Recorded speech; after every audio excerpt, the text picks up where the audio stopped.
السلام عليكم، ازيكم عاملين ايه؟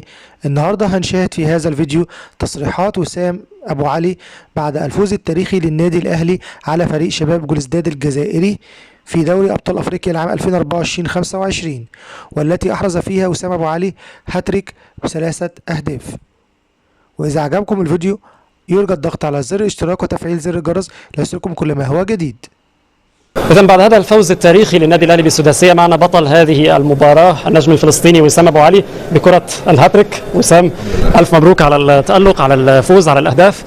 اليوم ردة فعل قوية بعد الخروج من كأس الفيفا للقارات، ما السر في هذا التحول وإظهار هذا الوجه الحقيقي للنادي الأهلي؟ اول شيء السلام عليكم ليك والجمهور كلن. الحمد لله على المكسب النهارده. بصراحه احنا ما نفكرش باللي حصل، خلاص اسبوع تمرين وكملنا ولمينا بعض كفرقه ونازلين النهارده بس نكسب باي طريقه باي حاجه، بالعافيه هنكسب النهارده والحمد لله ربنا كرمنا. الشوط الاول كان صعب شويه، دخلوا هنا في الماتش كويس، في الاخر ربنا بيكرم التعب، والنهارده ربنا كرم التعب الفرقه ولاعيبه كتير سجلت ومكسب حلو. أنا عايز أتكلم عنك شخصيا. في الفترة اللي أنت غبت فيها كان في فراغ هجومي في النادي الأهلي، كان صعب، كان واضح تأثير غياب وسام.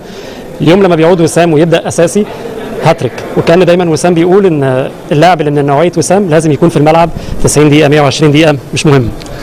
بص يا حبيبي، هو اي حاجه بتحصل في الملعب ده برضو من عند ربنا.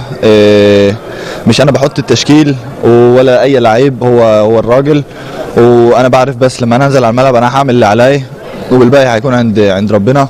وبتعب وبعمل مجهود كبير على الليل بجرب، وربنا بيكرمني مرات ماتشات بجوال. اخر ماتش ما جبتش جول، وماتش بجنوب افريقيا ما جبتش جول برضو، بس ده بيحصل، كلنا بنضيع فرص. انا ضيعت فرصه اول ماتش النهارده وكان الماتش صعب، بس الحمد لله ربنا كرمني بعديها. مين ما كان يلعب بالفرقه دي، احنا مجموعه، فيش اي حد فردي، فيش انا، فيش امام، فيش قفشه، فيش اي حد، احنا فرقه.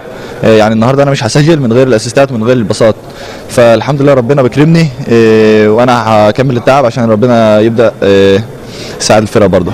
روح ممتازة وسام، ألف شكر وألف مبروك مرة تانية، ومبروك على الهاتريك ومزيد من الأهداف والتألق. شكرا ان شاء الله خير.